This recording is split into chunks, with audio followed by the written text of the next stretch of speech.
તો ઇસ્કોન શ્રી શ્રી રાધા ગોવિંદા મંદિર ઇસ્કોન મેંગલુરુ તરફથી હું તમારા બધાનું હાર્દિક સ્વાગત કરું છું. આજના ચોથા અધ્યાયમાં તમારા બધાનું હાર્દિક સ્વાગત છે અને દ્રઢ નિશ્ચય દ્વારા તમે બધા જોડાયા છો એના બદલ તમારા બધાનો ખૂબ ખૂબ આભાર.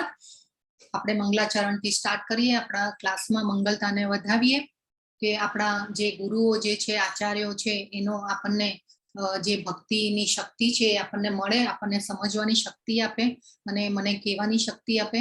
તો આપણે મંગલતાને વધાવીએ.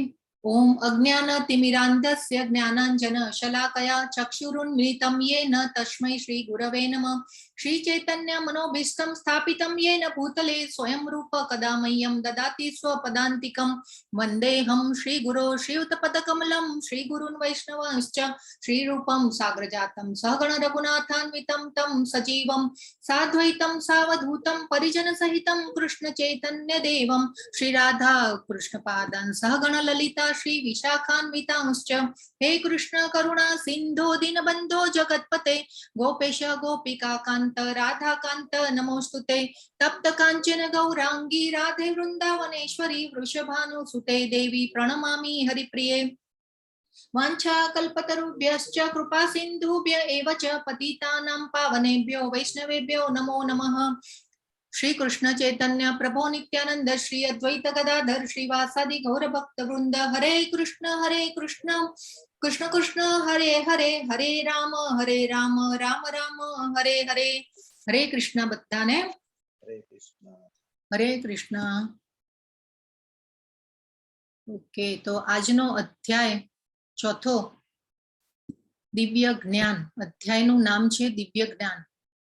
તો ખૂબ સરસ અધ્યાય છે આજનો. દિવ્ય એટલે શું? હરે કૃષ્ણ. મને કોણ કહેશે દિવ્યનો અર્થ શું થાય? દિવ્ય એટલે શું? હરે કૃષ્ણ. દિવ્ય એટલે મહાન. યસ, મહાન. મહાન તો યસ કહી શકાય, પણ હજી દિવ્યનો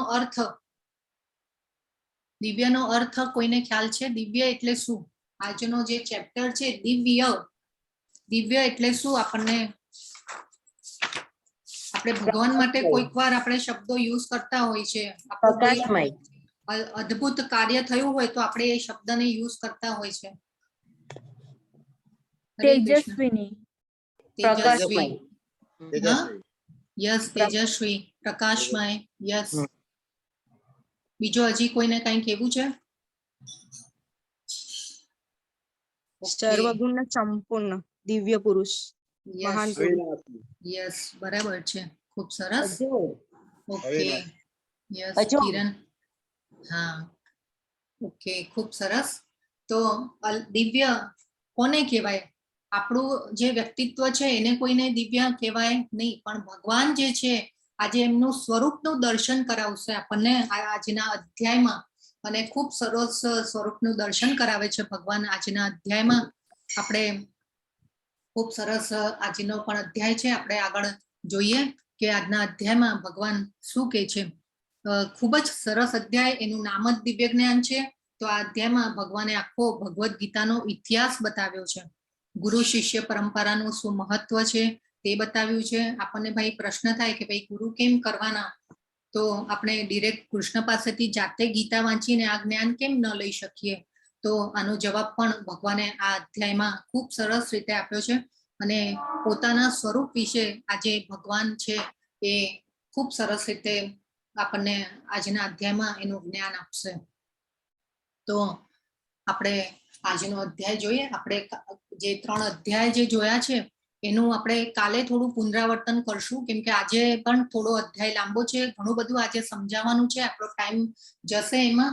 એટલા માટે આપણે ડિરેક્ટલી આજે આ અધ્યાયની શરૂઆત કરીએ. તો આજના અધ્યાયમાં ભગવાન શું કહે છે? શ્રી ભગવાન ઉવાચ. આપણે પહેલા સમજી ગયા છે કે શ્રી ભગવાન ઉવાચ. વેદ વ્યાસજીએ જ્યાં જ્યાં પણ ભગવાન બોલ્યા છે ત્યાં ભગવાન શબ્દ યુઝ કર્યો છે, નહીં કે ગોવિંદ ઉવાચ, ઋષિકેશ ઉવાચ કે મધુસૂદન ઉવાચ. એ ક્યાંય પણ શબ્દ યુઝ કર્યો નથી. શ્રી ભગવાન ઉવાચ. તો આજે આવા ભગવાનને આપણે એમનું સ્વરૂપ બતાવ્યું છે આ અધ્યાયમાં ભગવાને. તો ખૂબ સરસ રીતે આપણે જાણીએ આ અધ્યાયમાં.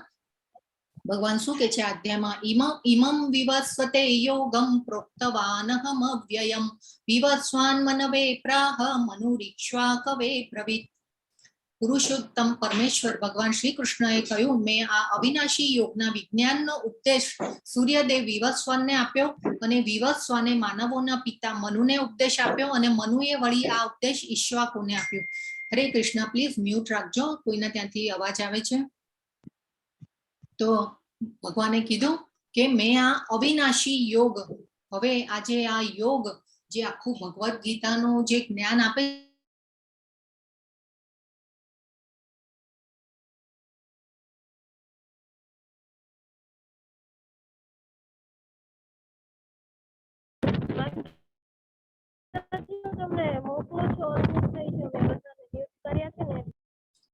હરે કૃષ્ણ. જલ્પા માતાજી, હવે છે ને તમારે જે પાર્ટિસિપેન્ટ્સ નું થતું હોય ને પ્લીઝ એને જ. હા, તો પુરુષોત્તમ પરમેશ્વર ભગવાન શ્રી કૃષ્ણએ કહ્યું કે મેં આ અવિનાશી યોગના વિજ્ઞાનનો ઉપદેશ સૂર્યદેવ વિવસ્વાનને આપ્યો અને વિવસ્વાને માનવોના પિતા મનુને ઉપદેશ આપ્યો.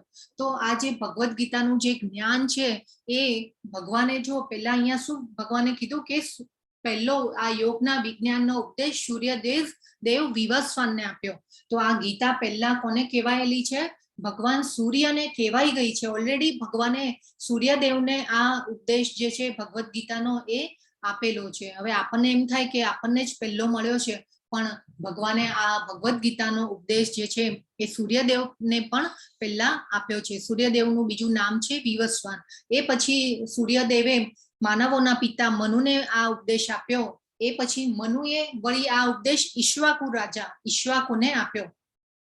તો ઈક્ષ્વાકુ રાજા જે છે એ આપણે જે રામ અવતાર થયો એમાં રઘુવંશી એટલે કે સૂર્યવંશી નો જે આપણે જે હતા એમાં એક રાજા તરીકે ઈક્ષ્વાકુ રાજા હતા અને એ ઈક્ષ્વાકુને ઉપદેશ આપેલો છે.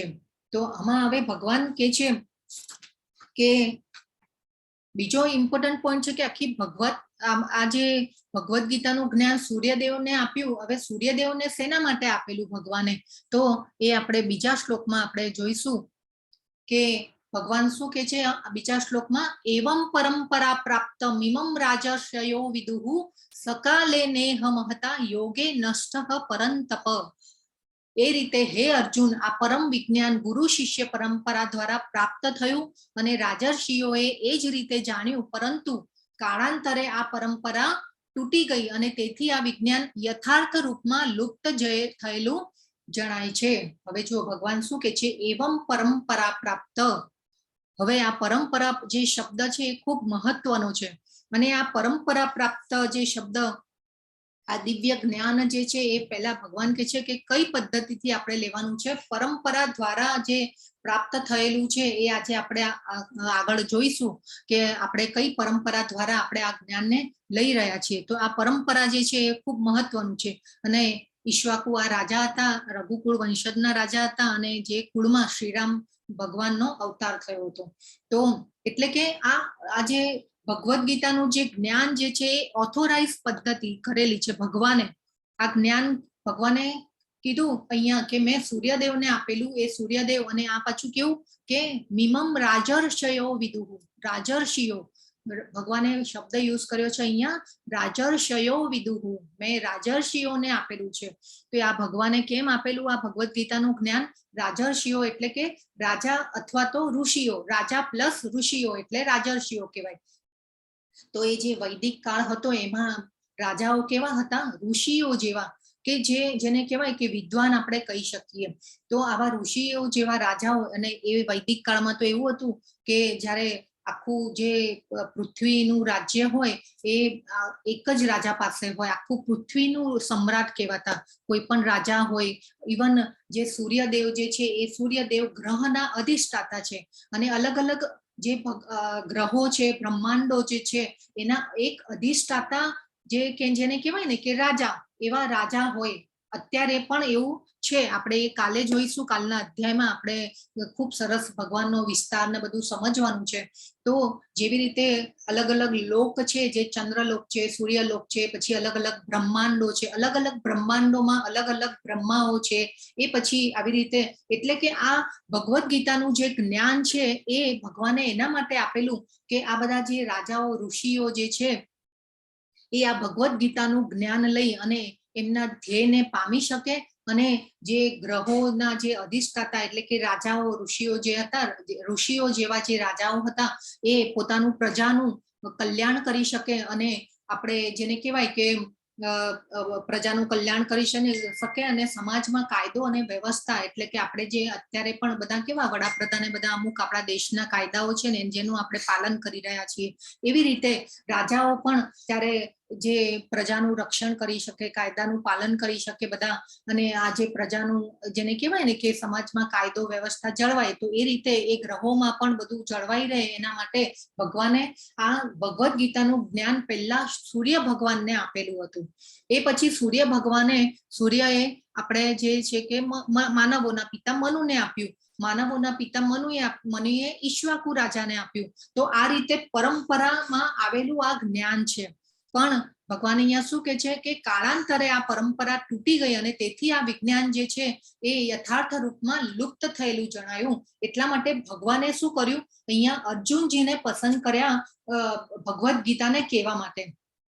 કેમ કે ભગવાનને ખબર હતી કે હવે આ યુદ્ધ પૂરું થશે અને અહીંયાથી મારો આ ધરાતલ ઉપરથી મારો જવાનો સમય આવી ગયો છે, અને આ જો ભગવદ્ ગીતાનું જ્ઞાન નહીં હોય તો સમાજમાં કાયદા અને વ્યવસ્થા નહીં જળવાય, આતતાઈઓ પેદા થશે, અને એ પ્રમાણે એટલા માટે એ પછી એટલે આવી રીતે ભગવદ્ ગીતાના જ્ઞાન માટે થઈ અને અર્જુનજીને ભગવાને યોગ માયામાં નાખ્યા છે. આપણે જે છીએ અત્યારે ભૌતિક જગતમાં બધા એ મોહ માયામાં છીએ, અને જે અર્જુનજીને ભગવાને યોગ માયામાં નાખ્યા. કેમ કે ભગવાનના આગળ કહેશે ભગવાન કે શેના માટે ભગવાને અર્જુનજીને પસંદ કર્યા છે. તો આપણે એક આ જે ભગવદ્ ગીતા ક્યારે કહેવાય સૂર્ય ભગવાનને, અને સૂર્ય ભગવાન જે આપણે આ જે સમય જે છે એના માટે આપણે ભગવદ્ ગીતામાં આપણે ફર્સ્ટ અધ્યાય જ્યારે લીધો ત્યારે ભગવદ્ ગીતાના વિષયો કયા કયા છે, તો 5 વિષયોને આપણે સમજવાના છીએ. એ કયા કયા, તો ભગવાન, પછી જીવ, પ્રકૃતિ, કર્મ અને કાળ. તો કાળ એટલે સમય. તો આજે આપણે એક ટાઈમલાઈન સમયને સમજવાનો છે, અને એના માટે આપણે એક ખૂબ સરસ આપણે અત્યારે જોઈએ કે આ ભગવદ્ ગીતા ક્યારે પૃથ્વી પર આવી અને ભગવાને અર્જુનજીને ક્યારે કહી. તો એ માટે આપણે હું એક ફાઇલ શેર કરીશ, અને એના માટે આપણે એક ખૂબ સરસ સમજીએ, ટાઈમલાઈનને સમજવાની છે અહીંયા.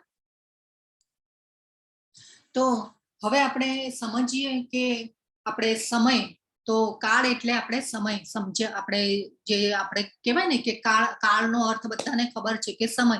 તો હવે આપણે સમયને સમજવો હોય તો આપણી જે ભૌતિક દ્રષ્ટિથી આપણે જો વિચારીએ તો આપણે શું વિચારીએ કે આપણો જન્મથી લઈને મૃત્યુ સુધીનો સમય, તો આપણે એ રીતે વિચારીએ કે એક સમય જે આપણે જેને સમય કહીએ.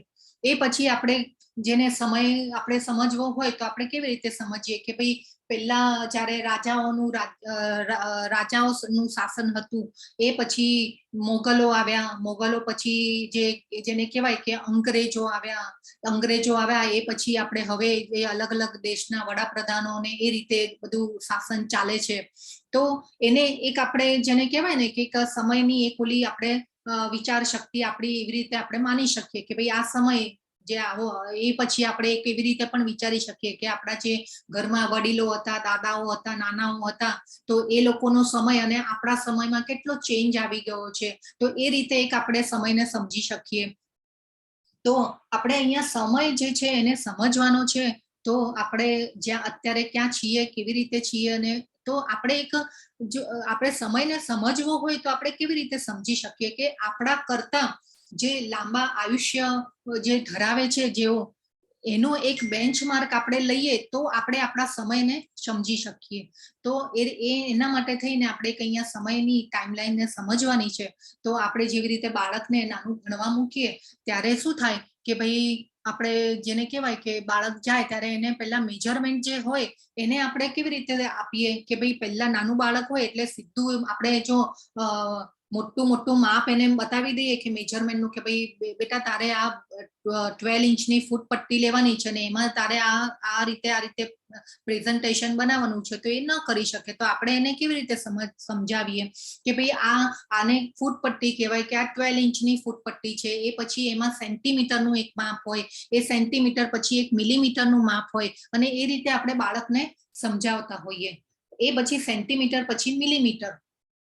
તો નાનામાં નાનું કેવું હોય કે ભાઈ એને મિલીમીટર સમજાવીએ કે ભાઈ આ રીતે અને આ આપણે જે ચિત્ર દોરતા શીખવાડીએ તો એને આપણે એ રીતે સમજાવીએ નાના બાળકને. તો આપણે કેવા છીએ, આ મિલીમીટર વાળા છીએ. આપણે કાલે સતયુગ, ત્રેતાયુગ, દ્વાપરયુગ એમાં પણ આપણે જે આયુષ્યનું જે ટાઈમલાઈન પીરિયડ છે એ પણ આપણે જોયો તો કે સતયુગમાં 1 લાખ વર્ષનું આયુષ્ય હતું. એ પછી ત્રેતાયુગમાં 10,000 વર્ષનું આયુષ્ય હતું. એ પછી દ્વાપર યુગમાં 1000 વર્ષનું આયુષ્ય અને અત્યારે કળિયુગમાં 100 વર્ષનું આયુષ્ય થઈ ગયું છે. તો એ પ્રમાણે આપણે જે છીએ એ મિલીમીટર વાળા છીએ. અને બીજું એક એક્ઝામ્પલ લઈએ તો આપણે જેમ કેવા ચોમાસામાં ઓલા જીવડા જન્મ પામે છે અને પછી રાત્રે જે આપણે લાઇટ કરીએ અને પછી કેવા લાઇટની આગળ પાછળ ઓલા બધા ભમરાઈને આવે બધા જીવાતો અને પછી પાછું સવાર પડે ને આપણે જોઈએ તો એ પાછી મૃત્યુ પામી હોય ને એ લાઇટની જે જ્યાં હોય જગ્યા ત્યાં બધા મરેલા પડ્યા હોય. તો એ જેને કહેવાય ને કે આપણે આમ કેવા કે રાત્રે જન્મે અને સવારે તો પાછા મૃત્યુ પામ્યા હોય. તો આપણે જે છીએ ને એ આવા જીવડા જેવું છે. આપણું જે આયુષ્ય છે ને એ આવા જીવડા જેવું છે, જે આપણે બેન્ચમાર્ક મૂકીએ કે ભાઈ હવે સપોઝ અહીંયા આપણે બ્રહ્માજીના આયુષ્યનું આપણે બેન્ચમાર્ક લેવાનું છે. બ્રહ્માજી અને દેવી દેવતાઓ જે છે એ બધાનો આપણે અહીંયા બેન્ચમાર્ક લેવાનો છે. તો આપણે આ ખૂબ સરસ અહીંયા નીચે મારો જે કર્સર ફરી રહ્યો છે એ કલિયુગ છે. તો કલિયુગનો જે ટાઈમ છે એ 4,32,000 વર્ષનો છે. અત્યારે કલિયુગ જે છે એ 5,117 વર્ષ વીતી ગયા છે અને હજી બીજા આટલા વર્ષ બાકી છે. તો આ 4,32,000 નો કળિયુગ, એ પછી કળિયુગ કરતા ડબલ દ્વાપર યુગ. તો દ્વાપર યુગનો જે પીરિયડ હતો એ આજે 8,64,000 નો હતો. એ પછી કળિયુગ કરતા 3 ગણો ત્રેતાયુગ.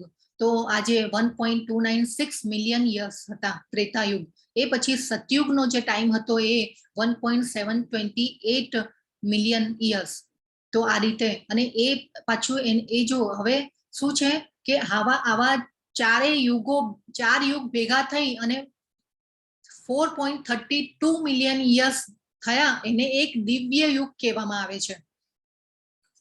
તો એ પછી દિવ્ય યુગ પછી આપણે આગળ ઉપર જઈએ તો 306.72 મિલિયન યર્સ, એટલે કે આવા જે આ દિવ્ય યુગ 71 દિવ્ય યુગ ભેગા કરીએ ત્યારે એક મન્વંતર થાય છે. મન્વંતર એ પછી આવે ઉપર જઈએ તો આવા 14 મન્વંતર ભેગા થાય ત્યારે 4.32 બિલિયન યર્સ, એટલે કે બ્રહ્માનો જે દિવસ કહેવાય એ. અને એનાથી આપણે ઉપર જઈએ તો 311.04 ટ્રિલિયન યર્સ, એટલે આવા જેને કહેવાય ને કે નીચે આપણે મિલિયનમાં હતા, એ પછી આપણે ઉપર આવ્યા તો બિલિયનમાં આવ્યા અને પછી ઉપર આપણે ટ્રિલિયનમાં આવ્યા. તો આ રીતે બ્રહ્માજીનું જે આયુષ્ય જે છે એ બ્રહ્માનો એક દિવસ, એ આટલો એક દિવસ થાય છે બ્રહ્માનો. આ ઉપર 36,000 કલ્પ એટલે ડેઝ ઓફ બ્રહ્મા. તો એ બ્રહ્માનો એક દિવસ છે. તો આ રીતે આપણે એક આજે જેને કહેવાય ને કે એક આ ટાઈમ લાઈન છે. તો એ પછી છે બ્રહ્માના કેવા આટલા વર્ષ વીતી ગયા છે. બ્રહ્માના 50 વર્ષ વીતી ગયા છે અને આટલા મન્વંતર સમાપ્ત થયા છે. એ પછી આ બધા જે છે બ્રહ્માનું જીવન અને આ રીતે કલયુગનો જે સમય છે એ 5,117 વર્ષ અત્યારે વીતેલા છે. અને જે ભગવાન ગયા એ પછી કળિયુગ સ્ટાર્ટ થયો છે અને 500 વર્ષ પછી આપણા જે ચૈતન્ય મહાપ્રભુ આવ્યા અને આ સંકીર્તનનો મહિમા આપણને બતાવીને ગયા. તો જે વિવસ્વાને કેટલા વર્ષ પહેલા શ્રીમદ ભગવદ ગીતાનું કથન થયું છે ભગવાન સૂર્યદેવને 12 કરોડ વર્ષ પહેલા શ્રીમદ ભગવદ ગીતાનું કથન થયેલું છે. ભગવાને સૂર્ય ભગવાનને આપેલી છે. તો આ મનુના જન્મ પહેલા ગીતાનું કથન ભગવાન દ્વારા તેમના શિષ્ય સૂર્યદેવ વિવસ્વાનને ભગવાને કર્યું હતું. તો આ રીતે આપણે જોઈએ કે આટલા વર્ષ પહેલા ભગવાને ગીતા પહેલા પણ સૂર્ય ભગવાનને કહેલી છે. તો ગીતા પૃથ્વી પર આવી હતી 20 લાખ વર્ષ પહેલા. તો આ રીતે ખૂબ સરસ આપણે જે અને આ ક્યાંથી લેવામાં આવ્યું છે? મહાભારતના સ્કંદ પર્વ 348.51 અને 52 શ્લોક છે. આ જે આખો શ્લોક છે એમાંથી આ બધી જે ત્રેતાયુગની શરૂઆતમાં પરમાત્મા સાથેના સંબંધોનું આ વિજ્ઞાન વિવસ્વાન દ્વારા મનુને પહોંચાડવામાં આવ્યું હતું. મનુએ માનવજાતના પિતાને હોવાને કારણે આ પૃથ્વી ગણના રાજા અને રઘુવંશના પૂર્વજો મહારાજા ઈક્ષ્વાકુને આપી હતી અને ભગવાન રામચંદ્ર પ્રગટ થયા હતા. અને આ ઈક્ષ્વાકુના સમયથી માનવ સમાજમાં ભગવદ ગીતા અસ્તિત્વમાં આવી હતી. તો જ્યારે ભગવાને રામ અવતાર લીધો એ જે પીરિયડ હતો ત્યારથી ગીતા જે છે પૃથ્વી પર અસ્તિત્વમાં આવેલી છે. તો આજે છે બ્રહ્માનો 1 દિવસ, 1 કલાક, બ્રહ્માની 1 મિનિટ અને બ્રહ્માનો 1 સેકન્ડ. તો આ રીતે આપણે અહીંયા જોયું ટાઈમ લાઈન. તો હવે આપણે પાછા જોઈએ ચોથા અધ્યાયને આગળ સમજીએ.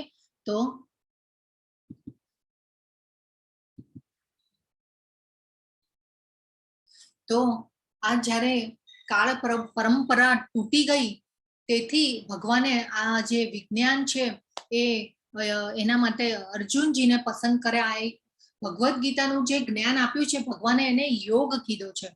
કે ભગવદ ગીતાનું જ્ઞાન શેના માટે આપ્યું? કે ભગવાન સુધી પામવાનો રસ્તો ભગવાને ભગવદ ગીતામાં બતાવ્યો છે. અને આ ભગવાને જ્ઞાન આપ્યું અને યોગ કીધો છે. એટલે યોગે નષ્ટ પરંતપ, એટલે આ યોગ જે કાળાંતરે પરંપરા તૂટી ગઈ અને એટલા માટે ભગવાને ભગવદ ગીતાનું જ્ઞાન જે છે એ આપવા માટે અર્જુનજીને પસંદ કર્યા અને ભગવાને અર્જુનજીને યોગ માયામાં નાખ્યા. એટલે જે અર્જુનજીને જેને થયું ને કે ભાઈ મૂંઝવણમાં મુકાણા કે હવે મારે શું કરવું જોઈએ, અને પાછો રથને ક્યાં લઈને આવ્યા?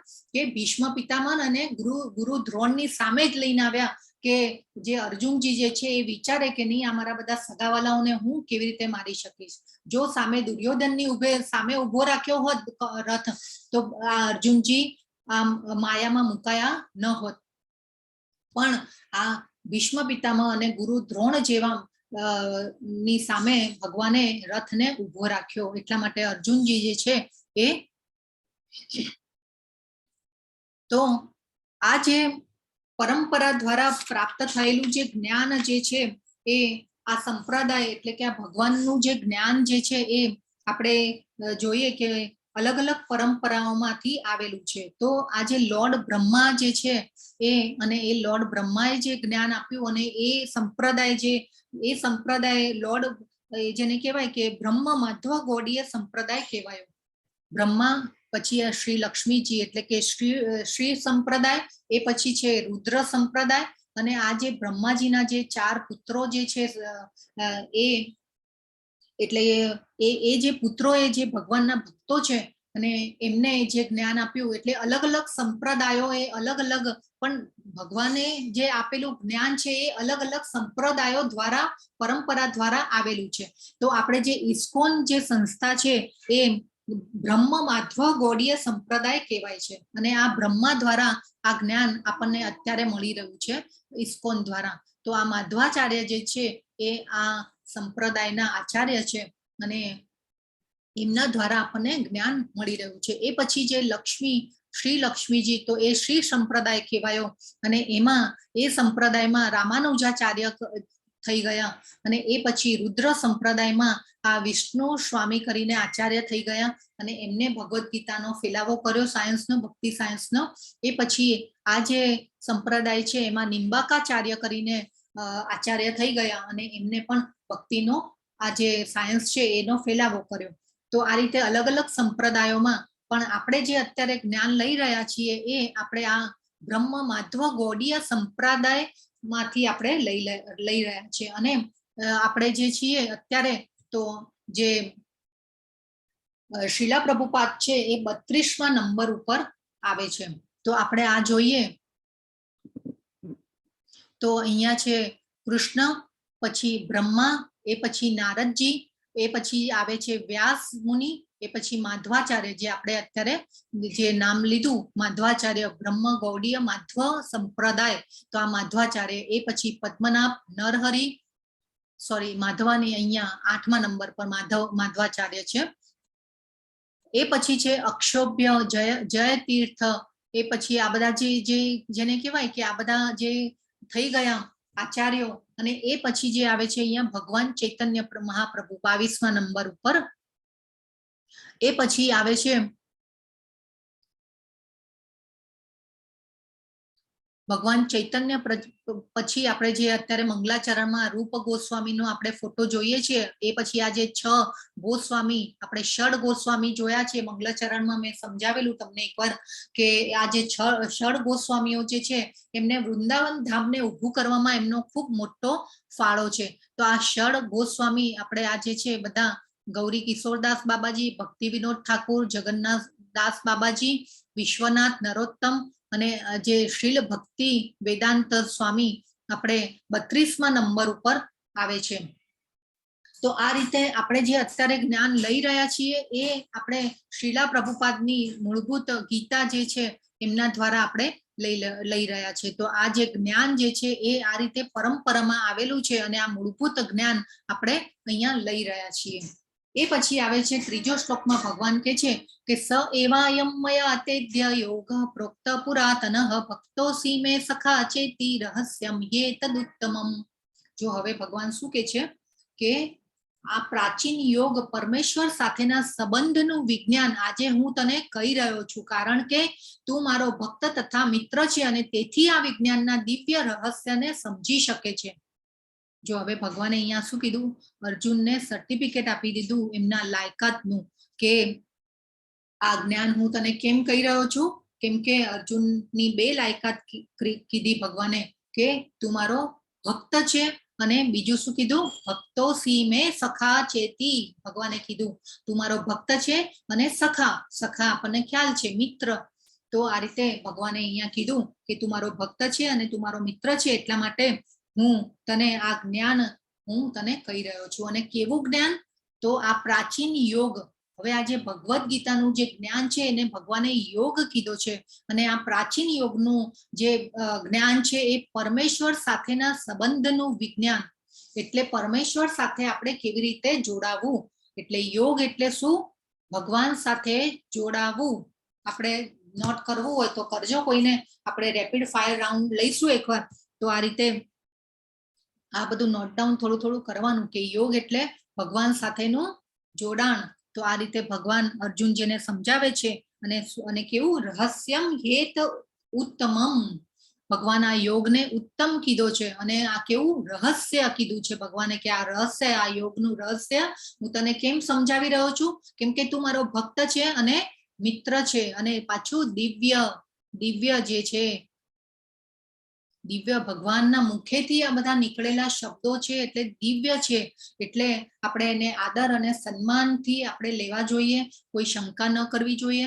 અને ભગવાને આપણને આ જ્ઞાન આપણે એમની સાથે કેવી રીતે એમનો આપણે ગાઢ સંબંધ જોડી શકીએ, એના માટે ભગવાને આપણને આપ્યું છે.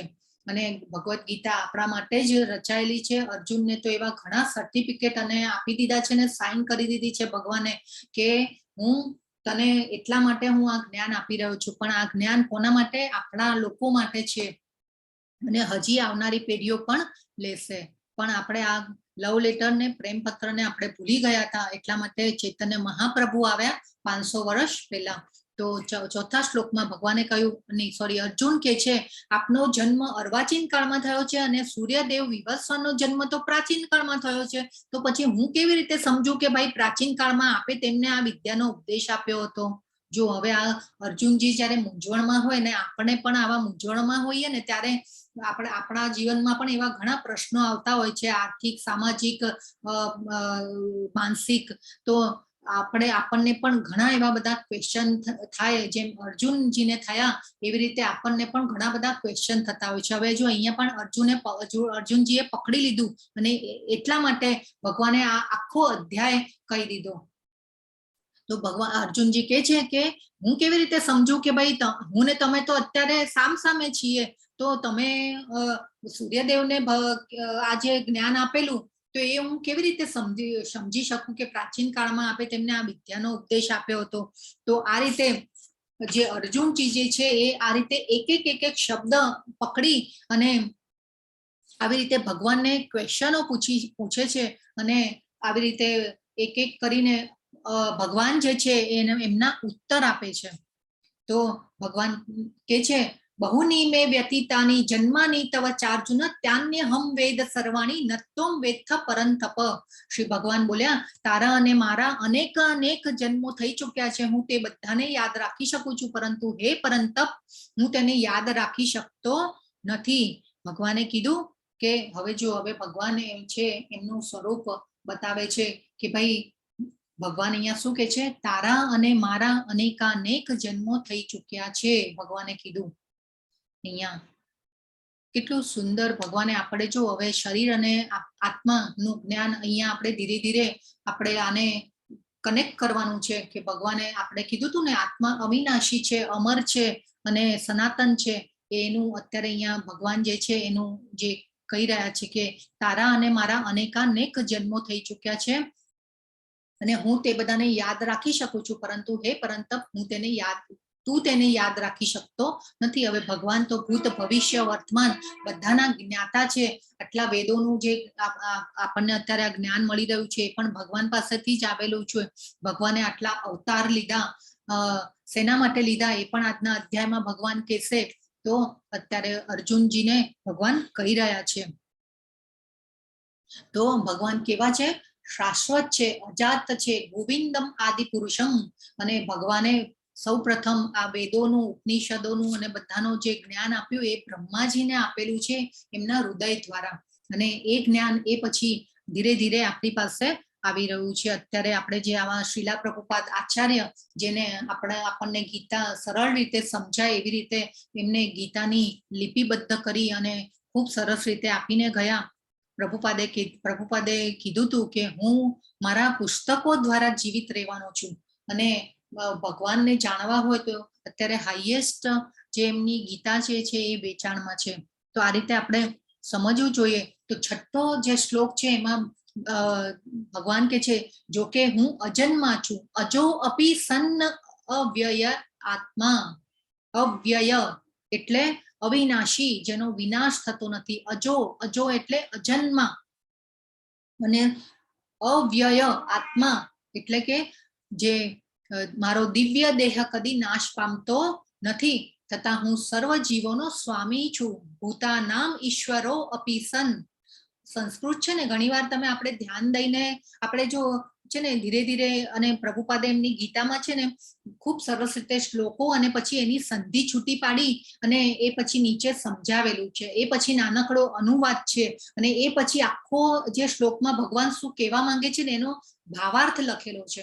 તો આપણે એ રીતે છે ને ધીરે ધીરે સંસ્કૃતને સમજવાની કોશિશ કરશું ને તો ખૂબ સરસ રીતે આ ભગવદ્ ગીતાને આપણે સમજી શકીશું.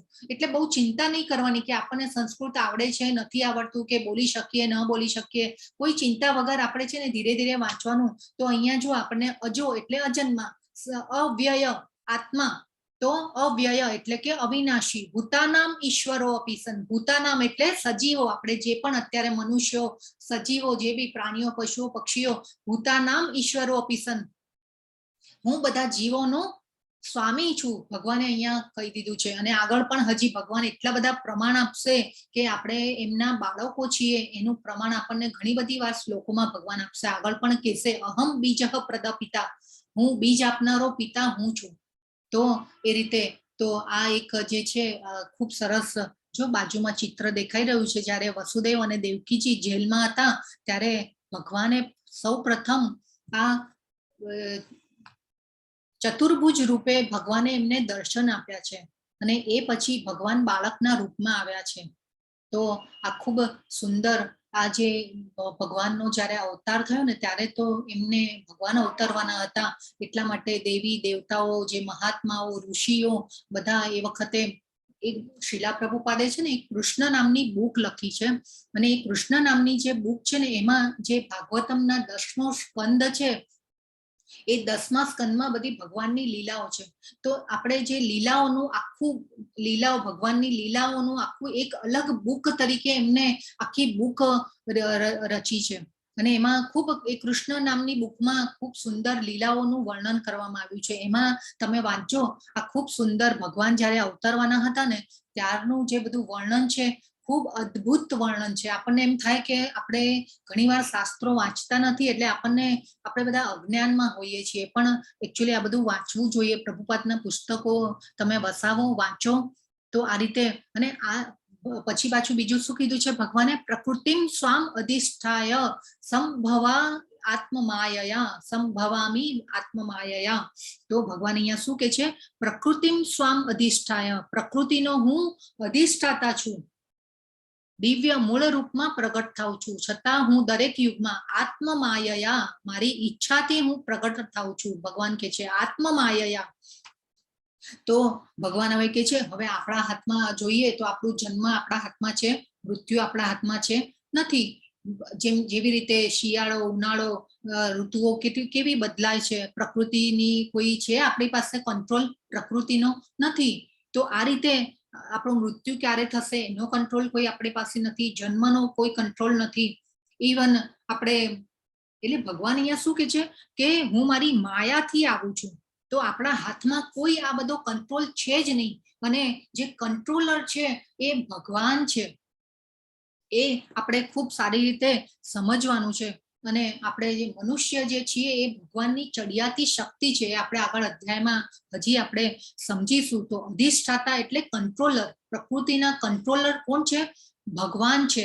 અને ભગવાન એમની શક્તિઓ દ્વારા, આપણે કાલે જોયું હતું કે જે ભગવાનની શક્તિઓ, સૂર્યપ્રકાશ, પાણી, જે બધું આપણે આગળ સમજીશું. અને એના દ્વારા અન્ન, ધન, ધાન્ય, ફળ, ફ્રૂટ બધું, એ બધું જે છે એ પાકે છે, અને એના દ્વારા આપણે પોષણ પામીએ છીએ. આપણા શરીરનું પોષણ એના દ્વારા થતું હોય છે.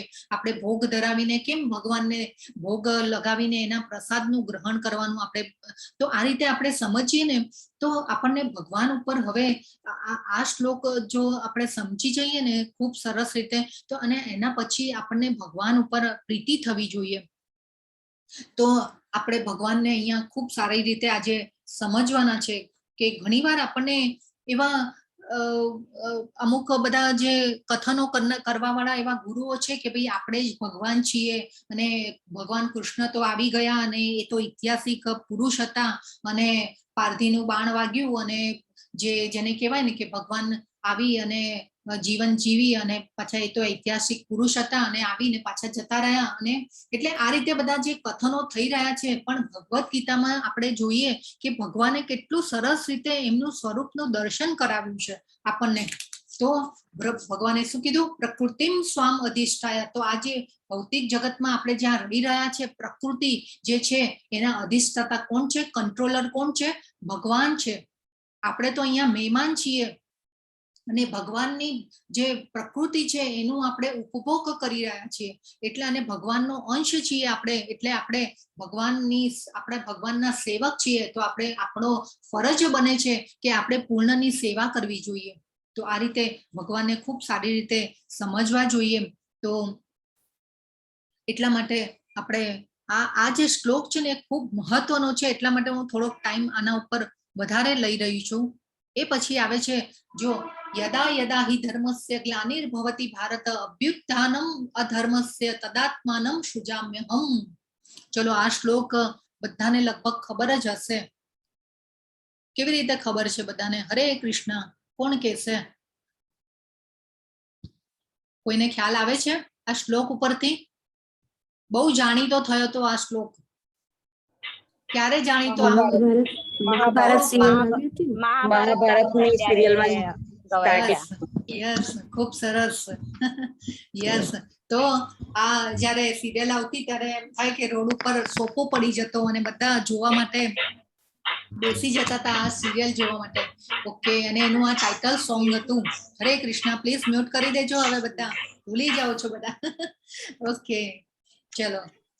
તો આજે 7મો શ્લોક છે, યદા યદા હિ ધર્મસ્ય. તો ભગવાન ક્યારે આવે છે? દરેક યુગમાં ભગવાન જન્મ લે છે અને અવતાર લે છે. જન્મ નહીં, સોરી, અવતાર લે છે. તો આમાં ભગવાન શું કે છે? હે ભરતવંશી, જ્યાં અને જ્યારે ધર્મનું પતન થાય છે અને અધર્મનું ભારે વર્ચસ્વ જામે છે, ત્યારે હું સ્વયં અવતરું છું, ભગવાને કીધું. તો અહીંયા ભગવાન જે છે તો ખૂબ આ રીતે આપણને કહી રહ્યા છે કે જ્યારે જ્યારે પણ ધર્મનું પતન થાય ત્યારે હું અવતરું છું. તો જો ભગવાન ક્યારે ક્યારે આવે છે. ચલો, આ દ્રશ્ય કોનું છે? કેવી રીતે ખબર પડશે? આ તો લગભગ બધા જાણીતું છે દ્રશ્ય, અને બધાને કથા પણ ખબર હશે, પણ આ કોણ છે? કોણ કહેશે? હરે કૃષ્ણ. કોઈને ખ્યાલ આવે છે આનું? યસ, એક મિનિટ. બધા પાર્ટિસિપન્ટ છે. ઓકે, ભાવના શુક્લા. ભાવના શુક્લા માતાજી. યસ માતાજી, બોલો. હરે કૃષ્ણ. ભાવના માતાજી, તમારો. હરે કૃષ્ણ માતાજી. નૃસિંહ અવતારનો ચિત્ર છે. યસ. ઓકે, ચલો હવે બીજાને કોઈને ચાન્સ આપીએ આપણે. કોને હેન્ડ રેઝ કરેલો છે? યસ, જતીન પ્રભુ, જલ્પા માતા. ઓકે, રિપીટર્સ જોઈએ. હજી આપણે નવા જે પાર્ટિસિપન્ટ છે ને એમાંથી આપણે બોલીએ. કોઈને આવો ખ્યાલ આવે છે? હરે કૃષ્ણ. કે આ દ્રશ્ય કયું છે? આ કયું દ્રશ્ય છે? કોઈને ખ્યાલ આવે છે? હરે કૃષ્ણ. યસ, બોલો માતાજી. યસ, કોઈ હેન્ડ રેઝ કર્યો છે? નથી કર્યો. ઓકે, ચલો. જતીન પ્રભુ, બોલો. હરે કૃષ્ણ માતાજી. જી. દેવકી માતાજીના ને આના વાસુદેવજીના લગ્ન થઈ જાય છે, પછી એને જે વડાવા જાય છે કંસ, ત્યારે જે આકાશવાણી થાય છે ને ત્યારનું ચિત્ર છે. આકાશવાણી થાય છે એટલે પછી એમને મારવા માટે હાથ ઉપાડે, આ તલવારને ઉપાડે છે. યસ, ખૂબ સરસ પ્રભુ, થેન્ક યુ. ઓકે, તો હરે કૃષ્ણ. તો જ્યારે જ્યારે પણ આ ધર્મનું પતન થાય છે ત્યારે ભગવાન આવે છે, અને યુગોમાં આ એકચ્યુઅલી ભગવાનને ભક્ત ખૂબ વાલો હોય છે. ભગવાને અર્જુનજીનું સારથી પદ સ્વીકાર્યું છે. કેમ સ્વીકાર્યું છે? કેમ કે ભગવાનને ભક્ત, એમના ભક્ત માટે થઈ અને ભક્તની સેવા સ્વીકારી લીધી છે ભગવાને, અને સારથી પદ સ્વીકાર્યું છે ભગવાને. કેમ કે અર્જુન જે છે એ ભગવાનના ભક્ત છે. અહીંયા પણ જ્યારે દેવકી માતા, અને પહેલા તો વૈદિક કાળમાં એવું હતું કે ભાઈ છે ને સાફરે વળાવવા માટે જાય, તો આ જે કંસ છે એ રથમાં વળાવવા માટે જાય છે. જ્યારે વસુદેવજી અને દેવકીજીના લગ્ન થાય છે ત્યારે પછી વળાવવા માટે જાય છે, અને આકાશવાણી થાય છે કે જે દેવકીજીના 8મા પુત્ર છે એ તારો વધ કરશે, અને તરત જ કંસ જે છે તલવાર ઉપાડે છે દેવકીજીને મારવા માટે. તો આ રીતે ભગવાન જે છે એ ભક્તના માટે થઈ અને આવે છે. તો હવે ભગવાન શું કે છે 8મા શ્લોકમાં? ભક્તોનો ઉદ્ધાર કરવા અને દુષ્ટોનો વિનાશ કરવા તથા ધર્મના સિદ્ધાંતોની પુનઃ સ્થાપના કરવા માટે હું સ્વયં દરેક યુગમાં પ્રગટ થાઉં છું, ભગવાને કીધું. પરિત્રાણાય સાધુનામ વિનાશાય ચ દુષ્કૃતામ ધર્મ સંસ્થાનાર્થાય સંભવામી યુગે યુગે. ભગવાને કહ્યું હું યુગે યુગે પ્રગટ થાઉં છું. પણ કેમ? ક્યારે? ભક્તોનો ઉદ્ધાર કરવા માટે. હવે ભગવાનને જો યુદ્ધ કરવું હોત અને કૌરવોને સબક શીખવાડવો હોત તો પછી આંખનો પલકારાનું કામ હતું એમના માટે. તો તો આપણે ભગવાન અહીંયા જે છે, ભગવાન શું કે છે? ભક્તોનો ઉદ્ધાર કરવા માટે. અહીંયા અર્જુનજીને મોટા કરવાના હતા કે ભાઈ અર્જુન યુદ્ધ લડ્યું, અને અર્જુને યુદ્ધ લડી અને અર્જુનને જીત અપાવીની, અને યશ જે છે એ અર્જુનજીને અપાવવાનો હતો ને. આપણે તો ભગવાન માટે તો કોઈ વસ્તુ અશક્ય છે જ નહીં. ભગવાન માટે તો બધું ટોટલી જેને કહેવાય ને કે ભગવાન તો એમની ઇન્દ્રિયો દ્વારા ખાઈ પણ શકે, કોઈ પણ ઇન્દ્રિયો દ્વારા, આંખથી ખાઈ પણ શકે. હજી તો આપણે આગળ ઘણું બધું ભગવાન વિશે સમજવાનું છે, આપણે સમજીશું. તો આજે આપણે આગળ જઈએ તો અહીંયા જો ભગવાને જે કૃષ્ણ તરીકે અવતાર લીધો અને પછી બધાને યોગ માયામાં નાખ્યા. આ બધા દ્વારપાલોને બધાને યોગ માયામાં નાખી અને ભગવાન જે છે આ કૃષ્ણ બુક જે છે ને એ તમે વસાવો. ખરેખર એમાં બધી લીલાઓનું વર્ણન ખૂબ સરસ છે. ભગવાને એટલી સરસ બધી લીલાઓ જે કરી અને એનું વર્ણન પ્રભુપાદે ખૂબ સરસ રીતે વર્ણવેલું છે. તો આજે પ્રભુપાદના પુસ્તકો છે ને, ભાગવતમના પણ અત્યારે ગુજરાતીમાં ક્લાસ ચાલુ થયા છે સવારના. જો બધાને ઇન્ટરેસ્ટ હોય ને તો બધા હું લિંક મૂકીશ, તમે બધા જોઈન થજો વોટ્સએપ ગ્રુપમાં ભાગવતમના. ભાગવતમ પણ પ્રભુપાદનું ખૂબ સરસ છે. સ્કંદ 1 નો અધ્યાય 1 પતી ગયો છે ને હજી બીજા અધ્યાયની શરૂઆત છે. તો જો જેને પણ ઇન્ટરેસ્ટ હોય એ બધા જરૂર જોડાજો. તો આ રીતે ભગવાન જે છે એ આવી રીતે યોગ માયામાં બધાને નાખી અને પછી જેને કહેવાય ને કે અહીંયાથી આગળ નીકળે છે અને પછી તો બધાને લગભગ ખબર જ છે બધી. તો આ રીતે હે અર્જુન, જે મનુષ્ય, હવે ભગવાન કે છે જન્મ કર્મ ચ મે દિવ્યમ એવમ યો વેત્તિ તત્વતઃ ત્યક્ત્વા દેહમ પુનર્જન્મ નૈતિ મામેતિ સોર્જુન. હે અર્જુન, જે મનુષ્ય મારા પ્રાગટ્ય તથા કર્મોની દિવ્ય પ્રકૃતિને જાણે છે તે આ શરીરને તજ્યા પછી આ ભૌતિક જગતમાં ફરીથી જન્મ લેતો નથી, પરંતુ મારા સનાતન ધામને પામે છે. હવે આપણે જોયું તું ભગવાનની વ્યાખ્યા આપણે જ્યારે જોઈ હતી, બ્રહ્મ, પરમાત્મા અને ભગવાન. તો ભગવાન, હવે હજી ઘણા પણ એવા કથન થાય છે અત્યારે પણ કે ભાઈ ભગવાન જેવું કઈ છે જ નહીં, અને ભગવાન તો ભાઈ આ બધું જે જેને કહેવાય ને કે ભાઈ ઓલો આપણે ડાર્વિનનો ઓલો થિયરી પણ સમજાતા કે ભાઈ અગ્નિનો ગોળો હતો ને પછી એક કોષી જીવ થયો ને બહુ કોષી જીવ થયો ને એમાંથી પછી ધીરે ધીરે કોષ સજીવ થયા ને પછી બધા વાનરો થયા ને એમાંથી મનુષ્ય પ્રગટ થયા ને આ બધું. પણ અહીંયા ભગવાન ભગવદ્ ગીતામાં કહી દીધું છે મારા સનાતન ધામને પામે છે. તો ભગવાન વ્યક્તિ રૂપે પણ અત્યારે પણ હાજર છે એમના ધામમાં. ભગવાન બધી અલગ અલગ જગ્યાઓ અલગ અલગ લીલાઓ પણ ભગવાનની ચાલતી હોય છે. અને ભગવાને શું કીધું?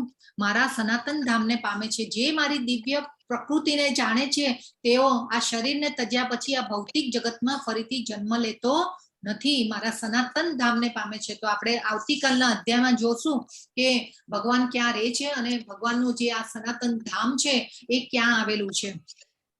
તો ખૂબ સરસ ભગવાન અહીંયા કહે છે જન્મ કર્મ ચ મે દિવ્યમ.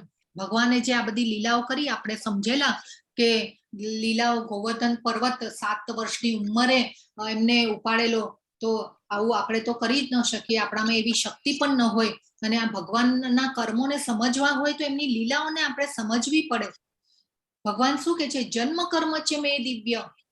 ભગવાનના કર્મો દિવ્ય છે, ભગવાનની લીલાઓ જે છે એ દિવ્ય છે.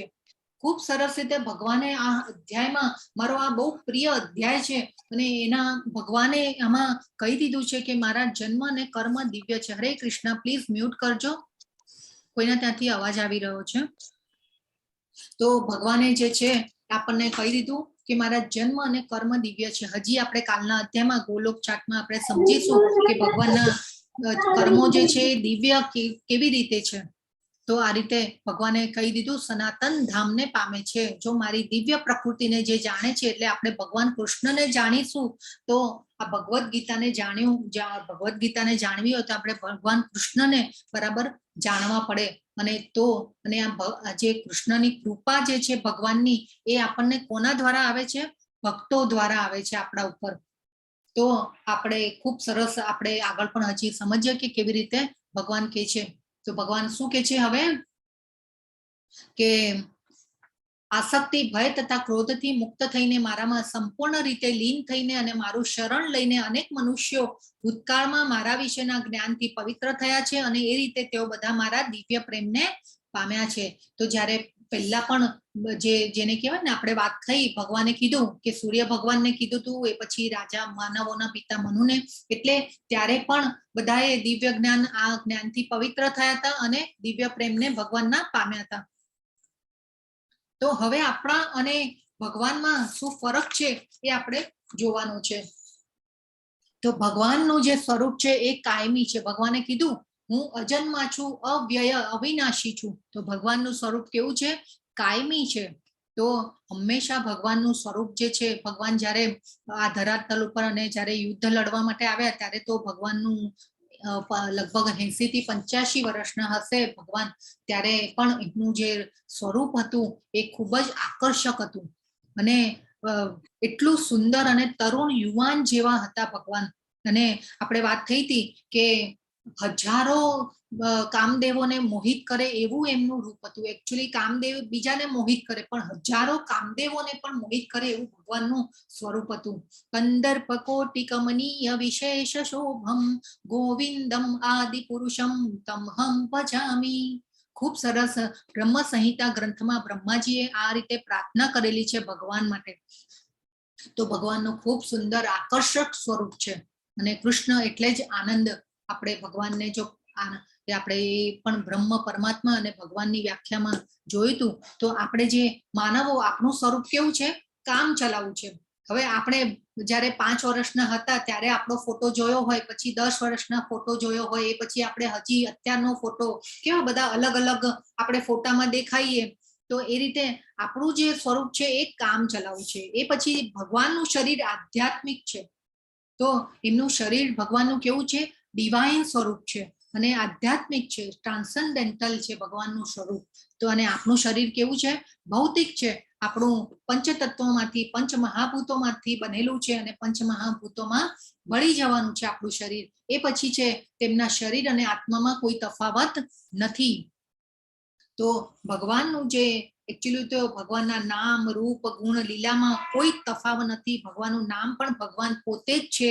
તો જેમ જેમ આપણે જપ કરતા જઈશું એ શબ્દ પોતે ભગવાન છે. તો અને જપ આપણે જેમ કરવાનું ચાલુ કરશું એમ એમ તમને પણ અનુભૂતિ થશે, એટલો આનંદ આવશે એમાં. અને આ રીતે ભગવાન જે છે એમના શરીર અને આત્મામાં કોઈ તફાવત નથી. ભગવાન એમનો એટલા બધા વિસ્તારો કરે છે અલગ અલગ. આપણે કાલે બહુ સરસ રીતે એને સમજીશું. અને આપણું જે શરીર છે એ આત્માથી અલગ છે. ભગવાન એમના વિસ્તાર કરે છે તે છતાં પણ ભગવાન તો એના એ જ રહે છે. આપણે કેમ પ્રસાદ ધરાવીએ છીએ તે છતાં પણ પ્રસાદ તો એનો એ જ રહે છે. ભગવાન તો એમના ધામમાંથી પણ આપણી એમના દ્રષ્ટિ કરે છે. આપણું જેને કહેવાય સ્પિરિચ્યુઅલ, જેને કહેવાય કે એમાં એક આધ્યાત્મિક ઓલું આવી જાય છે, સ્પિરિચ્યુઅલ પાવર આવી જાય છે પ્રસાદ. અને એ પ્રસાદ જો આપણે લઈએ તો એ આપણી ચેતનાને શુદ્ધ કરે છે. તો આપણું શરીર જે છે આત્માથી અલગ છે. આપણા જેવો, જેમ કે આત્મા જેવો નીકળી જાય, આપણી ચેતના જેવી નીકળી જાય અને કેવું કે ડિકમ્પોઝિશન ચાલુ થવાનું ચાલુ થઈ જાય. જ્યારે આપણે જોયું છે કે મનુષ્યનું મૃત્યુ થાય ત્યારે આખું શરીર કેવું લાકડા જેવું ઘણીવાર તો થઈ જતું હોય છે, કડક થાય. મૃત્યુ થાય કે તરત જ શરીરને કાળો થઈ જતું હોય છે. તો આ રીતે આપણું શરીર જે છે એ અવિનાશી નથી. ભગવાનનું શરીર અવિનાશી છે, આપણું શરીર વિનાશ પામે છે અને પાછું નવું શરીર પ્રાપ્ત થાય છે. આત્મા બીજો શરીર પ્રાપ્ત કરે છે. આપણે બીજા અધ્યાયમાં જોયું કે નવા કપડાં પહેરે છે આત્મા, પણ આત્મામાં કોઈ પરિવર્તન થતું નથી. આપણે શરીરના પરિવર્તન થાય છે પણ આત્મા સનાતન અવિનાશી. અને આ રીતે ભગવાને જ કહી દીધું છે. એ પછી ભગવાન કૃષ્ણ માયાના નિયંત્રક છે અને માયા દ્વારા આપણે કેવા છીએ, આપણે માયા દ્વારા નિયંત્રિત છીએ. અને ભગવાને જો આગળના જ શ્લોકમાં કહ્યું ને આપણને કે સંભવામી આત્મમાયા પ્રકૃતિમ સ્વામ અધિષ્ઠાય, પ્રકૃતિનો હું કંટ્રોલર છું. અને સંભવામી આત્મમાયા, હું મારી ઈચ્છાથી આવું છું. અને ધર્મનું પતન થાય છે ત્યારે યુગે યુગે હું અવતાર લઉં છું. તો કૃષ્ણ છે એ માયાના અધિષ્ઠાતા છે, કંટ્રોલર છે. હમણાં જ આપણને ભગવાને એ કહી દીધું. તો આપણે છીએ એ બધા માયા દ્વારા, એટલે કે પ્રકૃતિના ગુણો દ્વારા આપણે નિયંત્રિત છીએ અને એના દ્વારા આપણે કર્મ કરતા હોઈએ છીએ. તો ગરમી ઠંડી સુખ દુઃખ જન્મ મૃત્યુ જરા વ્યાધિમાં આપણે ફસાયેલા છીએ. અને આ આપણી એક વાસ્તવિક, જેને કહેવાય કે આપણી એક વ્યાધિ છે, વાસ્તવિક જેને કહેવાય ને પ્રકૃતિની વાસ્તવિકતા. આપણે જ્યાં છીએ ભૌતિક જગતમાં ત્યાં જન્મ મૃત્યુ જરા અને વ્યાધિ હોય છે, પણ આધ્યાત્મિક જગતમાં એ હોતું નથી. તો આ રીતે ભગવાન અને આપણી વચ્ચે આટલો તફાવત છે. ભગવાન જે છે 6 ઐશ્વર્યોના અધિષ્ઠાતા છે. તો આ રીતે આપણે ભગવાનની વ્યાખ્યા પણ ખૂબ સરસ આપણે સમજાતા. હવે ભગવાન શું કે છે 11મા શ્લોકમાં, યે યથા મામ પ્રપદ્યન્તે તાંસ તથૈવ ભજામ્યહમ મમ વર્તમાનું વર્તન્તે મનુષ્યા પાર્થ સર્વશઃ. જેઓ જેવી રીતે મને શરણાગત થાય છે તે પ્રમાણે જ હું તેમને ફળ આપું છું. હે પાર્થ, સર્વ મનુષ્યો મારા માર્ગનું જ સર્વથા અનુસરણ કરે છે. જો આ શ્લોક પણ બહુ ઇમ્પોર્ટન્ટ છે. યે યથા મામ પ્રપદ્યન્તે, પ્રપદ્યન્તે મેં પહેલા પણ આપણને કીધેલું હતું કે પ્રપદ્યન્તે શબ્દ શરણાગત, પ્રપન્નમ પ્રપદ્યન્તે એટલે એનો અર્થ છે શરણાગતિ. અને આ શરણાગતિ શબ્દ વારે વારે આવશે ભગવદ્ ગીતામાં. તો અહીંયા ભગવાન શું કે છે, યે અથમામ પ્રપદ્યન્તે તાંસ તથૈવ ભજામ્યહમ. જેઓ જેવી રીતે મને શરણાગત થાય છે તે પ્રમાણે જ હું તેમને ફળ આપું છું. અને આ રીતે ભગવાને આપણને ભગવાન જ કહી દે છે. હા, અને આપણે બીજા અધ્યાયમાં જોયું હતું કે સ્વલ્પમ અપ્યસ્ય ધર્મસ્ય ત્રાયતે મહતો ભયાત નેહાભિક્રમનાશોસ્તિ 2.40 શ્લોક. તો આ રીતે ભગવાને ત્યારે પણ કીધું હતું કે નાનામાં નાનું કરેલું કાર્ય મારા માટે અને એ ત્રાયતે મહતો ભયાત મોટામાં મોટા ભયમાંથી હું તારું રક્ષણ કરીશ. તો આપણે મનુષ્યોએ ભગવાનના માર્ગને અનુસરવાનો છે. અને ભગવાને આપણને અને શરણાગતિ શ્લોકમાં પણ આપણને ભગવાને કહી દીધું હતું, આવ્યું તો શબ્દ પ્રપન્નમ. તો આપણે ભગવાનને આપણે વાત થઈ હતી કે આપણે ભગવાનને પત્રમ પુષ્પમ ફલમ તોયમ, સવારે આપણે ઉઠીને આપણે ભગવાનનું મોઢું જોવું જોઈએ, ભગવાનની સેવા અર્ચના બધું કરવું જોઈએ, ભગવાનને ભોગ ધરાવવો જોઈએ. તો આ રીતે આપણે કરવું જોઈએ. તો આપણે ભગવાને કીધું, ભગવાન શરણાગત જેવો જેવી રીતે મને શરણાગત થશે એવી રીતે હું ફળ આપું છું. તો આપણે શરણાગતિ જે ભગવાનની છે એના આપણે ભક્તિ કરીશું તો આપણે ભગવાનને એટલી આપણે ભગવાનમાં ધીરે ધીરે પ્રીતિ વધતી જશે અને આપણો ગાઢ સંબંધ જે છે એ આપણો જોડાતો જશે ભગવાન સાથે. ભગવાને આગળ કીધું ને આપણને કે આ યોગનું જ્ઞાન શું છે, ભગવાન સાથે જોડાવું. તો આપણે આ યોગમાં કેવી રીતે આવી શકીએ અને કેવી રીતે આપણે ભગવાન સાથેનો ગાઢ સંબંધને આપણે પ્રસ્થાપિત કરી શકીએ, ભગવાન સાથે આપણે કેવી રીતે જોડાવું. તો આપણે એમાં પહેલું છે શ્રદ્ધા. તમારામાં થોડીક શ્રદ્ધા હતી એટલા માટે તમે રજીસ્ટ્રેશન કરાવ્યું, એ પછી તમે ધીરે ધીરે જોડાવો છો આ ક્લાસમાં અને દ્રઢ નિશ્ચય સાથે તમે 1.5 કલાક તમારો ગાળો છો, આપો છો. આજે પણ આપણને થોડુંક જો સારી રીતે સમજવું હશે તો આપણને 15-20 મિનિટ આપણે થોડીક વધારે આપવી પડશે આજે.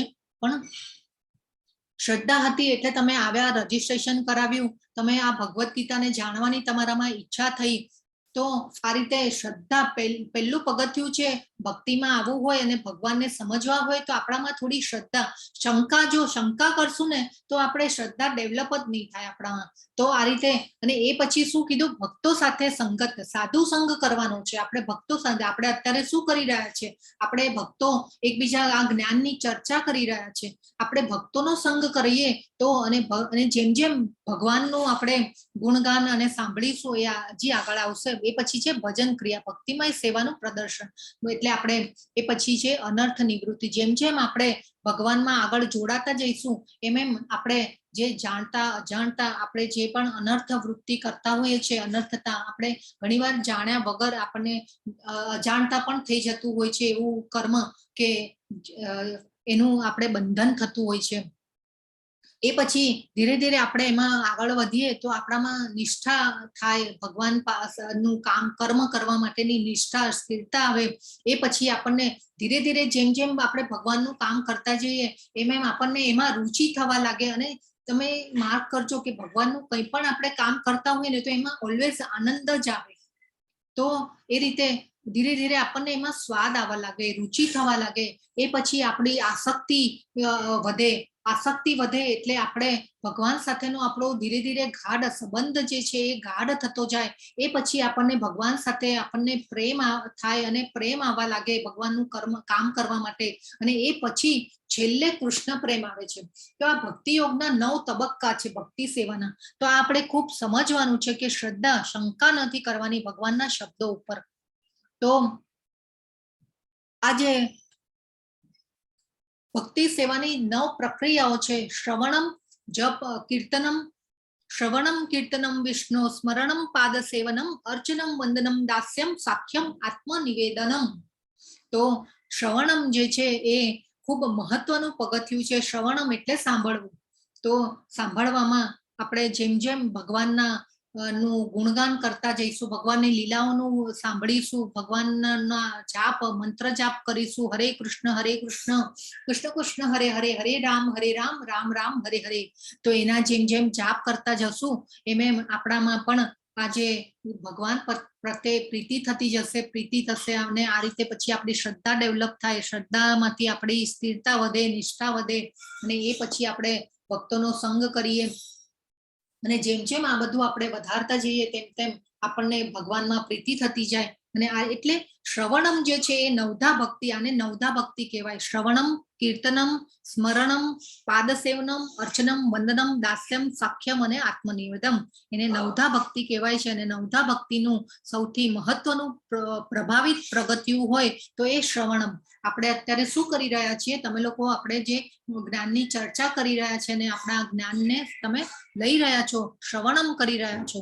તો શ્રવણમમાં જે છે તો એમાં પરીક્ષિત મહારાજ જે છે એ ખૂબ સરસ રીતે શ્રવણમ કર્યું છે. 7 દિવસ તક્ષક નાગ આવીને કરડવાનો છે અને એમને આ કર્યું છે. હરે કૃષ્ણ. કોણ કહેશે હવે? આ કીર્તનમમાં કોણ છે? હરે કૃષ્ણ.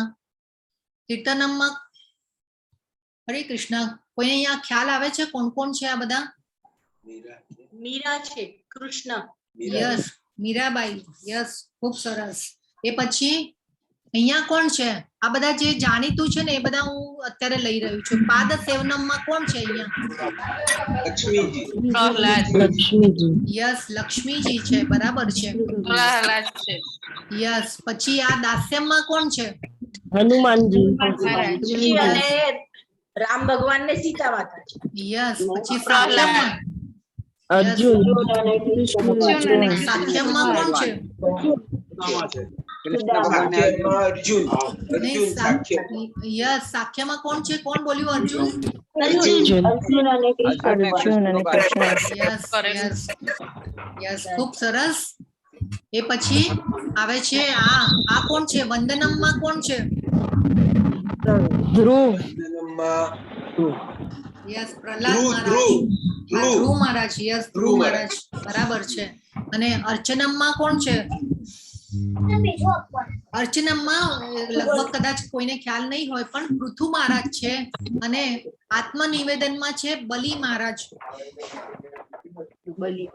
બલિ રાજા, સોરી, બલિ રાજા જે હતા એમને 3 પગથિયામાં પૃથ્વી માંગી લીધેલી. બરાબર છે. યસ. એટલે તો આ રીતે.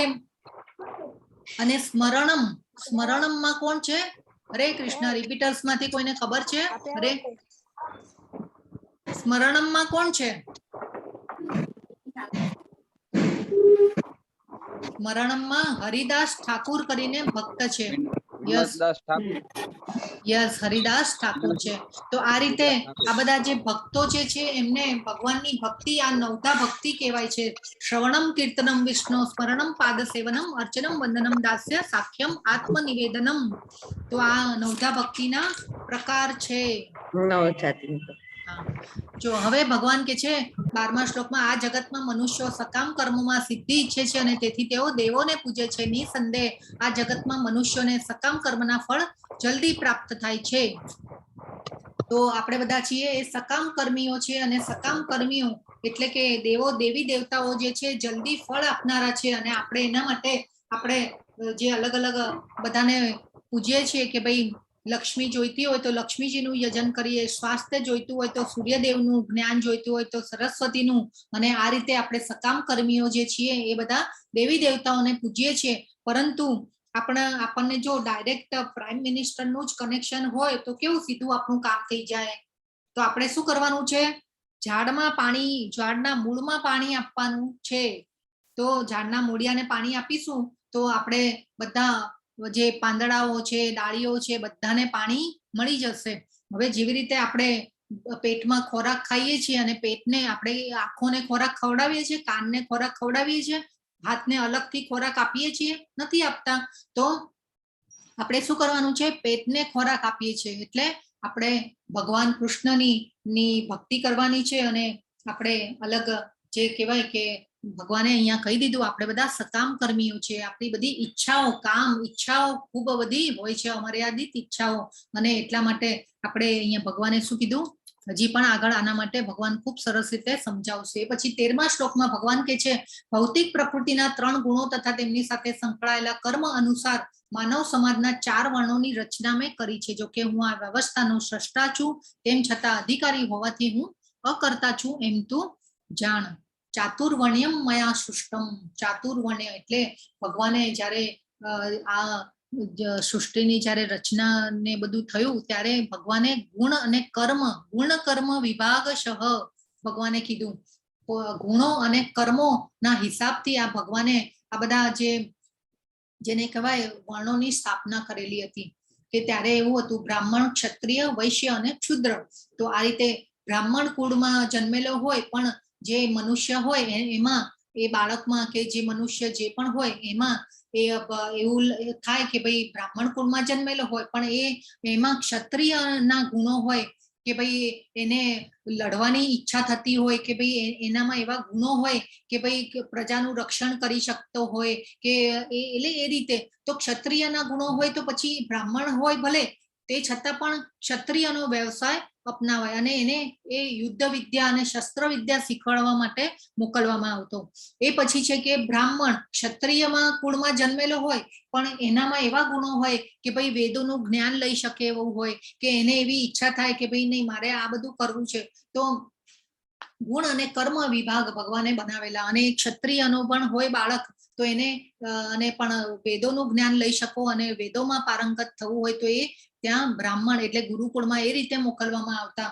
અને ભગવાને 4 આશ્રમોની પણ વ્યવસ્થા કરેલી. એને એ રીતે બ્રહ્મચર્ય પછી ગૃહસ્થાશ્રમ પછી વાનપ્રસ્થાશ્રમ અને સંન્યાસાશ્રમ.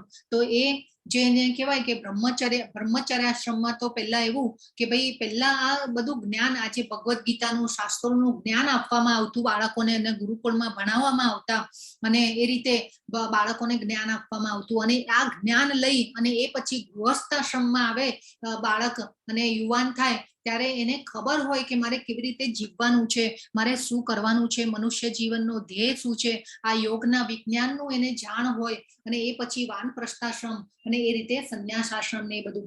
પણ અત્યારે આજે પોસિબલ બધું કેવું અપભ્રંશ થઈને અત્યારે તો જાતિ ભેદ ને ધર્મના ભેદો ને બધું કેટલું બધું આપણે બધા જે છીએ એ સનાતની ધર્મ કહેવાય.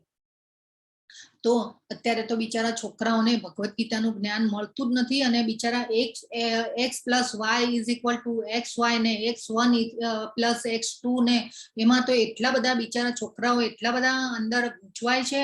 અને એ ગૂંચવાઈને એ જ્ઞાન પાછું છે કે અત્યારે કોઈ જીવનમાં કામ જ લાગતું નથી. એકચ્યુઅલી આ ભગવાને જો અહીંયા શું કહ્યું છે, ભગવાને કીધું કે આ બધા જે ગુણો અને કર્મોની ગુણ અને કર્મ દ્વારા આ બધી વિભાગો ભગવાને બનાવેલા હતા. પરંતુ આપણે તો બધું શું આનું જે અપભ્રંશ થઈને અત્યારે તો હાલત એટલી ખરાબ છે કે ન પૂછો વાત. એ પછી આવે છે 14મો શ્લોક જે છે ભગવાન કે છે મને કોઈ કર્મ પ્રભાવિત કરતું નથી અને કર્મના ફળની આકાંક્ષા પણ નથી. જે મનુષ્ય મારા વિશેના સત્યને જાણે છે તે પણ કર્મના ફળમાં દ્વારા બદ્ધ થતો નથી. તો ભગવાન હવે આ 17મા શ્લોકમાં ભગવાન કે છે કર્મની આંટી ગૂંટીને સમજવી ઘણી મુશ્કેલ હોય છે. માટે મનુષ્ય કર્મ શું છે, વિકર્મ શું છે અને અકર્મ શું છે એ સારી રીતે જાણવું જોઈએ. કર્મણો યપી બોદ્ધવ્યમ ચ વિકર્મણ ચ અકર્મણશ્ચ બોદ્ધવ્યમ ઘના કર્મણો ગતિહિ. કર્મ, વિકર્મ અને અકર્મ વિશે આપણે કાલના અધ્યાયમાં ખૂબ સરસ રીતે સમજાતા કર્મયોગમાં. એટલે આપણે અહીંયા બહુ ડિટેલમાં નહીં જોઈએ પણ ભગવાન અહીંયા શું કે છે કે કર્મની આંટી ગૂંટીને સમજવી ઘણી મુશ્કેલ છે. એટલે આને આપણે બરાબર સમજી લેવું જોઈએ. અને જો સમજીશું અને ભગવાનમાં મન એકાગ્ર કરીશું તો આપણે આ જે ભવબંધનમાં કર્મના જે બંધનો આપણે લઈએ છીએ અને જન્મ મૃત્યુ જરા વ્યાધિમાં આપણે ફસાઈએ છીએ એ આપણે એમાંથી જો છૂટવું હોય તો આ કર્મની આંટી ગૂંટીને આપણે બરાબર સમજવી પડે. તો આ ખૂબ જરૂરી છે કર્મની આંટી ગૂંટીને સમજવી. તો હવે ભગવાન શું કે છે નાયમ લોકોસ્ત્ય યજ્ઞસ્ય કુતોન્ય પુરુષોત્તમ. હે કુરુશ્રેષ્ઠ, યજ્ઞ વિના મનુષ્ય આ લોકમાં કે આ જીવનમાં કદાપી સુખપૂર્વક રહી શકતો નથી. તો પછી બીજા જન્મમાં કેવી રીતે રહી શકે? જો અહીંયા ભગવાને શું કીધું આપણને, આપણે યજ્ઞ વિશે પણ સમજાતા કે યજ્ઞ કોને કહેવાય કે આપણે જે પણ ભગવાનનું જે પણ કર્મ કરીએ છીએ, જે સપોઝ કે આપણે ભોગ ધરાવીને પ્રસાદ ગ્રહણ કરીએ છીએ કે ભગવાનના મંત્ર જાપ કરીએ છીએ અને આપણે એ પણ સમજ્યા કે સતયુગમાં જે હતો એ તપ અને ધ્યાનનો કોન્સેપ્ટ હતો ભગવાનને પામવાનો. એ પછી ત્રેતા યુગમાં યજ્ઞનો કોન્સેપ્ટ હતો ભગવાનને પામવા માટેનો. એ પછી આવે છે દ્વાપર યુગમાં મંદિર અને વિગ્રહ પૂજાનો જે કોન્સેપ્ટ હતો એ આવ્યો ભગવાનને પામવા માટે. અને અત્યારે કળિયુગમાં મહામંત્રના જાપ એટલે સંકીર્તનનો મહિમા જે ચૈતન્ય મહાપ્રભુ આપીને ગયા. ભગવાન ખુદ પોતે આવ્યા 500 વર્ષ પહેલા અને એ આપીને ગયા. સંકીર્તનનો મહિમા આપણા માટે ખૂબ સરળ રસ્તો. ભગવાનને ખબર હતી કે કળિયુગનો ટાઈમ કેવો આવવાનો છે, એટલા માટે સંકીર્તનનો મહિમા આપીને ગયા. એટલે આપણે ભગવાનને એટલે અહીંયા ભગવાન શું કે છે, યજ્ઞ વિના મનુષ્ય એટલે આ જે કંઈ પણ ભગવાનનું આપણે કર્મ કરીએ છીએ એને યજ્ઞ કહેવાય છે. અને આ યજ્ઞ વિના મનુષ્ય આ લોકમાં કે આ જીવનમાં કદાપી સુખપૂર્વક રહી શકતો નથી. ભગવાને અહીંયા કેવું કીધું જુઓ. તો પછી બીજા જન્મમાં કેવી રીતે રહી શકશે? ભગવાન અહીંયા ખૂબ સરસ રીતે સમજાવેલું છે. તો આપણે હવે 34મો શ્લોક જઈએ તો આપણે આપણે આ ભક્તિનું જે સાયન્સ છે અને એ સારી રીતે આપણે જો આ પરંપરાને સમજી અને સાચું જ્ઞાન લેવું હોય તો આપણે સદગુરુને શરણે જવું પડે. અહીંયા આ શ્લોકમાં ભગવાન શું કહે છે? સદગુરુને શરણે જઈને સત્યને જાણવાનો પ્રયાસ કર. તો આ રીતે ભગવાન જે છે અહીંયા કહી રહ્યા છે કે આપણે ગુરુ કરવા જોઈએ, સદગુરુને શરણે જવું જોઈએ, પણ કેવા પ્રમાણભૂત ગુરુ હોવા જોઈએ જે કૃષ્ણને જાણતા હોય.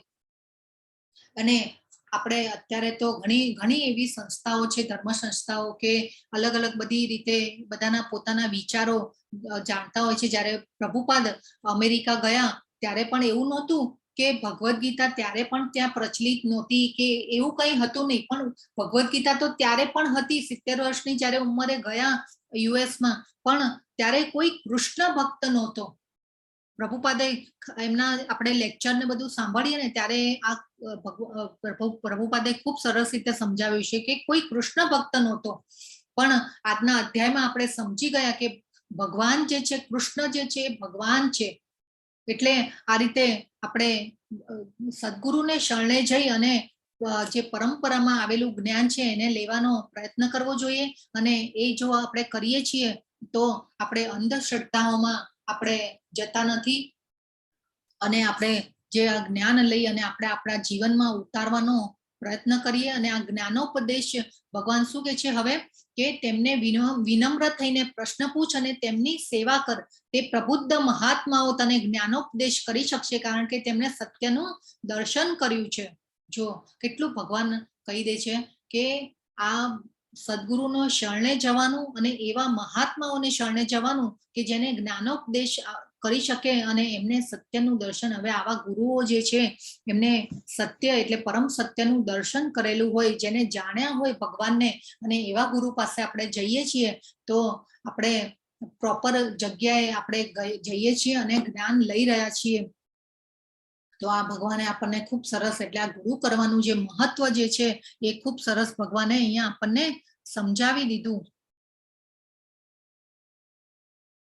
હવે 42મા શ્લોકમાં ભગવાન કહે છે, માટે અજ્ઞાનવશ તારા હૃદયમાં જે સંદેહ ઉત્પન્ન થયા છે તેમને જ્ઞાનરૂપી શસ્ત્ર વડે કાપીને હે ભારત તું યોગારૂઢ થઈ અને ઉઠ અને યુદ્ધ કર. ભગવાને અહીંયા કહી દીધું કે આ બધું જે તારામાં અજ્ઞાન આવેલું છે અત્યારે, એકચ્યુઅલી તો ભગવાને ખૂબ જ અર્જુનનું હજી અર્જુનજીના કેરેક્ટરને પણ આપણે આગળ સમજીશું ખૂબ સારી રીતે. અને અર્જુનજી એવા હતા ને, અર્જુનજી દીર્ઘદ્રષ્ટા હતા, ક્ષત્રિય હતા પોતે, અને અનેક યુદ્ધો પહેલા પણ લડ્યા હતા અને જીત્યા હતા. તો એવા અર્જુનજી શું તમને આપણને લાગે છે કે એ આવી મૂંઝવણમાં ફસાયા હોય કે આવા ડિપ્રેશનમાં આવ્યા હોય?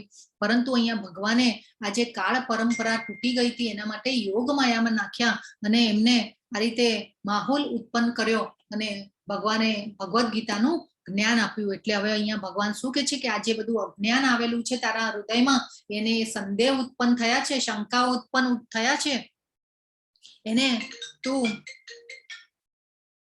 જ્ઞાનરૂપી શસ્ત્ર વડે કાપી અને હે ભારત તું યોગારૂઢ થઈ અને ઉઠ અને યુદ્ધ કર.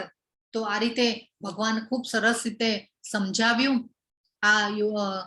તો આપણે આ જે મહામંત્રનો જપ પછી છે આપણે કરવો જોઈએ અને આપણા આત્માને પોષણ આપી અને આત્માને સ્ટ્રોંગ કરવું જોઈએ. આપણે નવધા ભક્તિનો કોઈ પણ પ્રકાર અપનાવી અને ભગવાન પણ શ્રવણમ જે છે એ ખૂબ મહત્વનું પગથિયું છે અને આ રીતે આપણે ભગવાનને પામવા જોઈએ નવધા ભક્તિ દ્વારા. તો આજનો જે અધ્યાય જે છે એ અહીંયા પૂરો થાય છે. આપણે કાલથી ભગવાન જેની પાસે પણ માળા હોય એ લઈને બેસે, ન હોય તો આપણે કાલથી આજે મંત્ર જાપ કરીશું અને ક્લાસ પૂરો થશે પછી આપણે મંત્ર જાપ કરીશું અને મંત્ર જાપ જો માળા કોઈની પાસે હોય તો એ લઈને બેસો અને ન હોય તો આપણે જે પણ માળા કરશું એ આપણે મ્યુટ રાખીને નહીં પણ અનમ્યુટ કરીને કરીશું.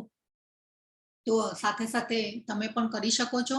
તો આપણે કાલથી જપ માળા સ્ટાર્ટ કરીશું. ક્લાસ પૂરો થયા પછી રોજ એક માળા કરીશું.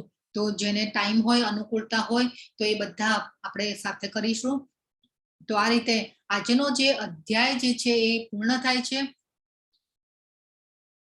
હરે કૃષ્ણ કૃષ્ણ કૃષ્ણ હરે હરે, હરે રામ રામ રામ હરે હરે.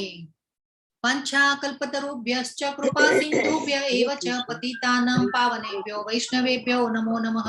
अनंत कोटि वैष्णव वृंद की जय. भगवद गीता की जय. सद्गुरुदेव की जय. हरे कृष्ण.